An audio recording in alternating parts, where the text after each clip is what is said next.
Hi, I'm Eileen Roach from Designs and Machine Embroidery, and I'm so excited to be here today with you. I'm on gift number 9 of my top 10 gifts for 2019, and that's gifts to make, right? Isn't that what we love to do with our embroidery machines? We all love to make gifts, and I have 10 great ones planned for this season for you to make. Today's gift is an eyeglass case, and it's a little bit different than maybe the eyeglass cases or the zipper cases that you've made in the hoop. This one has an actual frame, a purse frame, and it has a short side, 2 inches, and a nice long width. So that's 7 3/4 inches. It has the snap clutch so that it's going to securely close and stay closed when you have items in there. But what do you get when you purchase this? Well, you are going to get, somewhere I have all the contents. Here we go. You're going to get one frame, right? And so that comes all wrapped in tissue, so it's not going to be scratched. And then you'll also get a set of instructions and the pattern to trace the clutch if you'd like. Now, if you're like me and you have an embroidery machine, you probably want to do it in the hoop. So you will also receive in here a link to download a digitized file that will give you the exact same shape as the printed pattern, and it also includes some channel quilting stitches, a cut line, and also a sew line. So let me show you how you get started. First thing, you're going to need lining fabric and outer fabric. I chose 2 cotton fabrics that complement each other, and I'm going to use the darker one for the outside because you know how handbags are. They get a lot of wear and tear, so light colored handbags don't have that long of a life. But inside the bag, I want to be able to see everything that's in there. So I selected a really fun little print. These are actually a little school of fish swimming all over this white field. That's fun. And then you're going to want a nice interfacing that's going to give it some body. And this is a foam interfacing, which is thick. It's about a 1/4 inch thick. It's not fusible. It's just sew in. And I hoop that and my outer fabric only. And that's what I put in the hoop. So I stitch. If I'm making a whole lot of bags, I'll just hoop a very large piece and continue to move the hoop.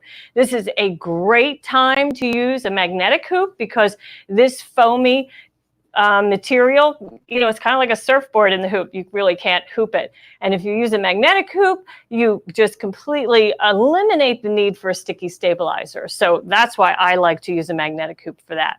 Okay, so I'm going to go ahead and move these materials out of the way and show you. Once you come out of the hoop, you're going to cut out 2 pieces, right? The outer, the front and back of the bag. They don't really have a front and back. Either one can be the front or back. But if you were going to monogram it, you would just do that on one side, most likely. And it has a cut line, so that's exactly where you're going to trim your fabric out of the hoop. And then it also has a sew line. So when you are sewing it together, you make sure your needle is just inside of that sew line, and then you are good to go, and your stitching, the cut line won't be visible once it's sewn together. So we would cut 2 outers, and then I just place one of those outer pieces on 2 layers of lining fabric and trace around and then cut that out. You most certainly could hoop it, the lining fabric, so that you really do get a perfect rendition of the front because you're just in lining fabric. But if you do that, I would suggest that you don't add that last color, which is the quilting, the channel quilting. That wouldn't be necessary. Okay, so then once we have those pieces, it's time to start the sewing. And you do need a sewing machine for this. It's not all done in the hoop. I don't know about you, but I still love to sew, so it's fine with me to be able to use my sewing machine. On the lining, I'm going to place the lining right sides together, and I'm going to stitch from the corner to the stitch mark. Now there's a stitch mark on the actual digitized design and also on the pattern that shows you the opening space that you need to allow for turning the bag later on. And that's this portion right here. It's about 3.5 inches. So you're going to leave that open. And then you'll go to the ironing board and you'll press that seam open. When you're making bags, pressing is so important. You really have to press every step of the way. That's how you get a nice crisp structure in your bag. And then we're going to take our outer sections, right, front and back, right sides together, matching all edges, and then sew the entire seam. Now, we don't need to leave an opening here. We're going to sew the entire thing. And once we do that, it's time to sew the side seam. So we'll put it right sides together. Of course, I would have pressed that open, very important.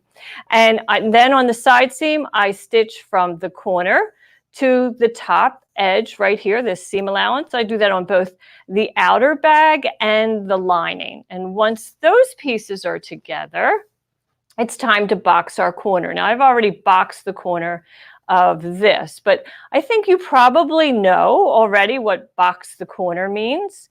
And that is you place your side seam right on top of the bottom seam, aligning those seam lines, and then you stitch right across that triangle, right across that point. And you will follow the outline. Here, I'll turn this back. Because the way that it's digitized, there is actually a line of stitching, and that's what you're going to sew right across, and that will give you a perfectly boxed corner. So do I need to read some comments? Do I need to see what's happening here? Who do we have that's joined us today? Let's see. Teresa from Florida. Hi, how are you? And Sue Brown, you're in Ontario, Canada. Thanks for joining us today. We're happy to hear everybody that's here. Arnell Burrows, where do I find a magnetic hoop? Oh, you can find them on our website. You can find them at many dealers across the country. If you have a local sewing machine retailer, call them. They very well may stock them. And there's Ashley Jones. Hi, Ashley. Thanks for joining me today. I know you're traveling quite a bit right now, so it's nice to have you here with us.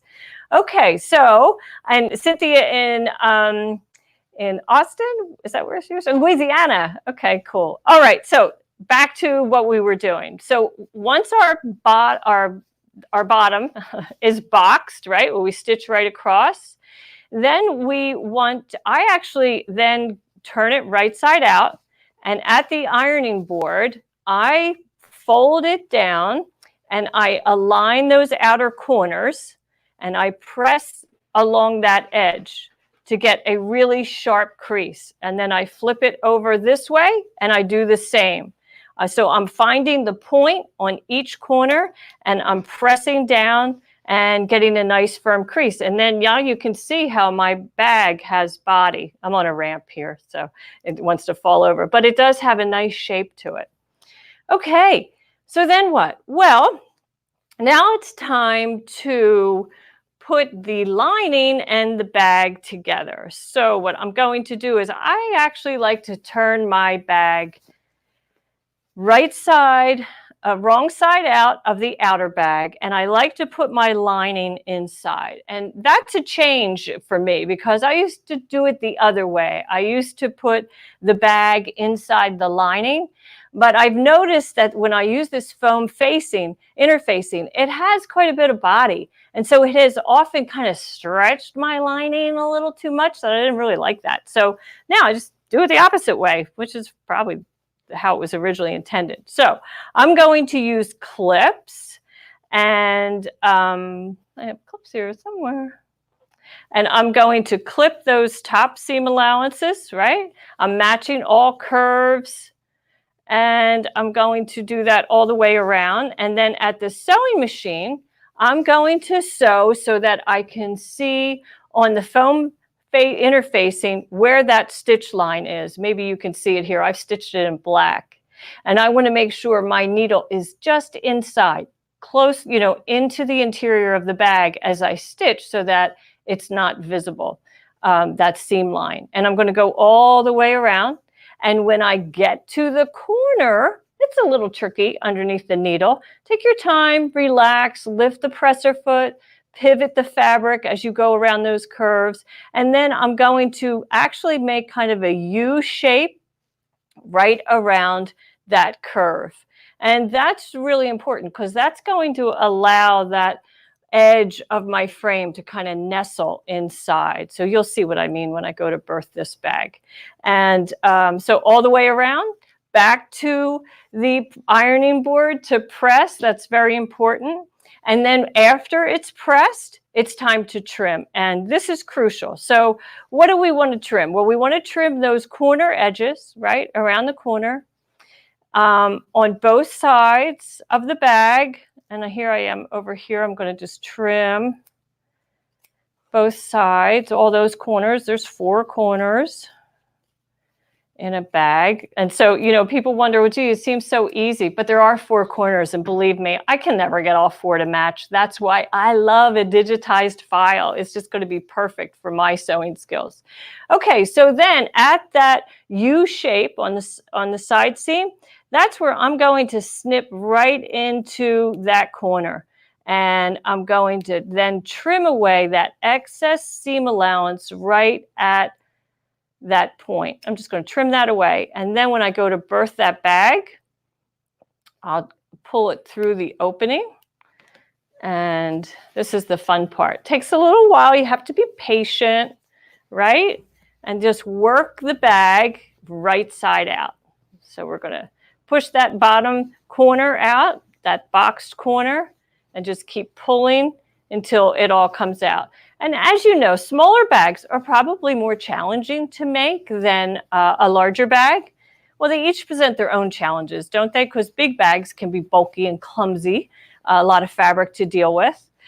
But this size seems to be just right. It's not so small that I can't turn it easily with my aging hands and so forth. Okay, so then at the iron, I place it so that I have the outer bag down on a pressing surface, and I kind of work that lining inside, and then I press really well all the way around. And this takes a moment, so I do the top edges first, and then I work on making sure that the lining is hidden on the side seam, and if it isn't, then I go back into that area, pull the lining out, and trim a little bit better until I'm satisfied with that.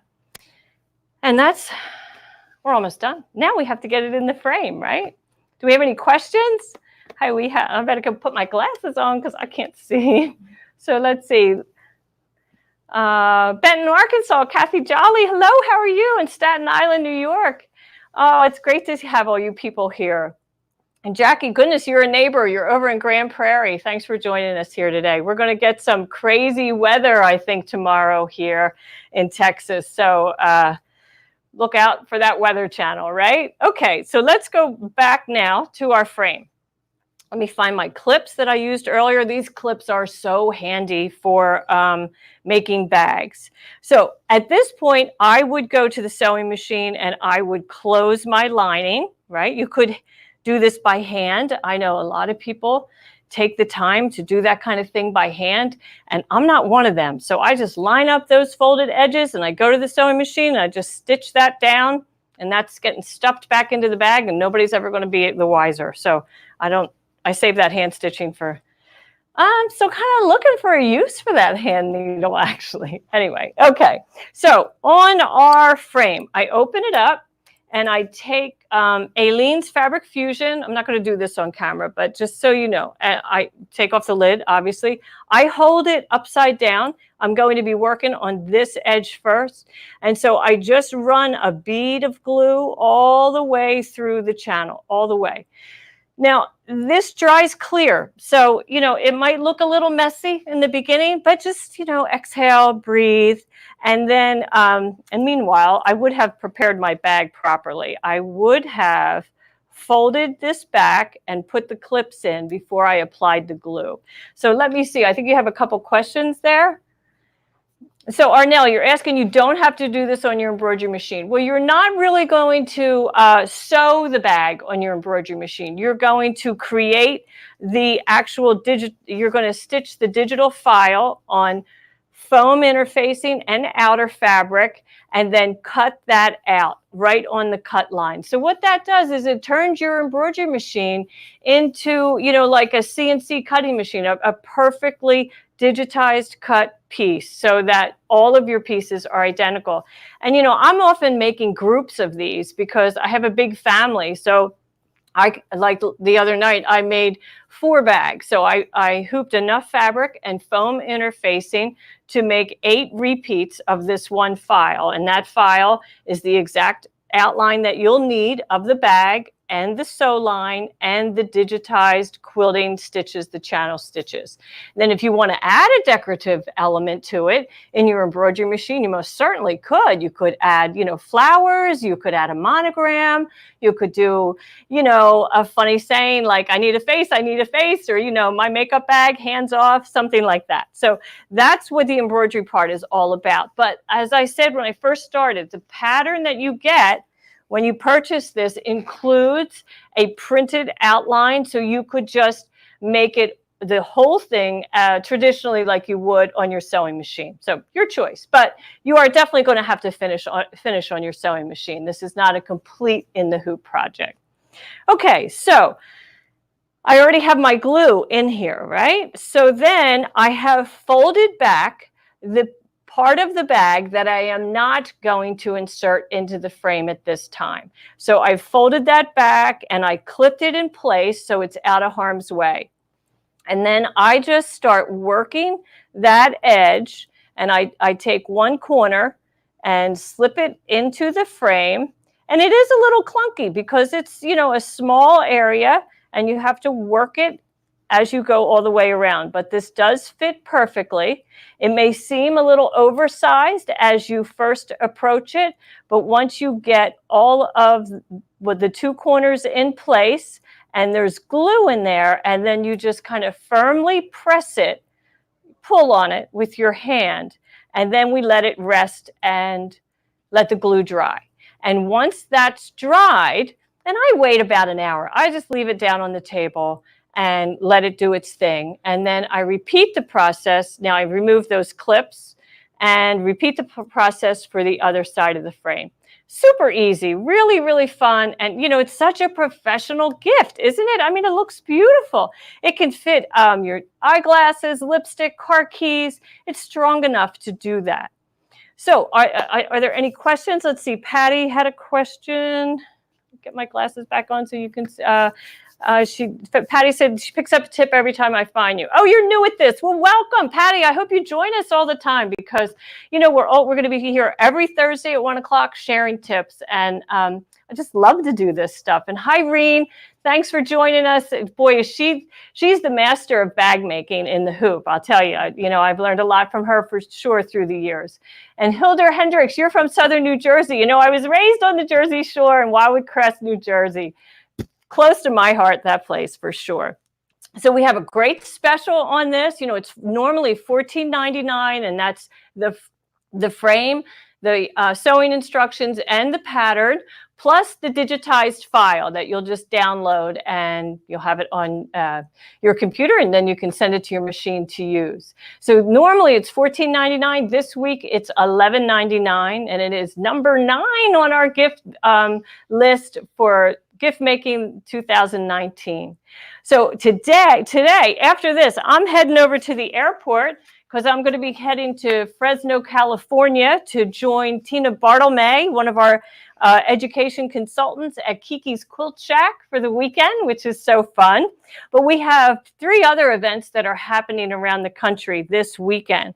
We have Wish Upon a Quilt is having a design workshop. That's Melissa Burich in Durham, North Carolina. We have Lisa Knight at the Stitching Post in Moore, Oklahoma. That's just a couple hours north of me here in Dallas. And then we have Aine McCarthy is down in Naples, Florida at Flash Sewing. Next weekend, I think we have even more. So let me just kind of run through them quickly. We have a Stitch Lab at Shields in Iowa. And at Tidewater, we have another lace event, and that's also with Melissa Burich, I believe. And one of our great educators is heading back to Ruthie's in Bakers, Florida. and Tidewater and the Fig Leaf in Fort Collins, Colorado. That's going to be super fun. That's a new dealer for us in Fort Collins, beautiful part of our country. And then our good friends in Austin, Texas, Northwest Sewing Center, they're having a camouflage and lace next weekend. So on the 18th and 19th. Also, we're going to be near my sister Marie in Cuyahoga Falls, Ohio at Barnes's, and then Coastal Sewing in Wilmington, North Carolina. So if you're looking to connect with other embroiderers and learn more tips about embroidery, I would really suggest that you go to one of our events. Our education consultants are just so passionate about embroidery, and they love it as much as you do. And when do you get to be in a whole room of people who just love this hobby? I think that's my favorite part about being at an event, is you get to meet other people who share this. So thanks for joining us today, and we're going to see you next Thursday for gift number 8 here at 1 o'clock on Facebook Live Central Time. Thank you.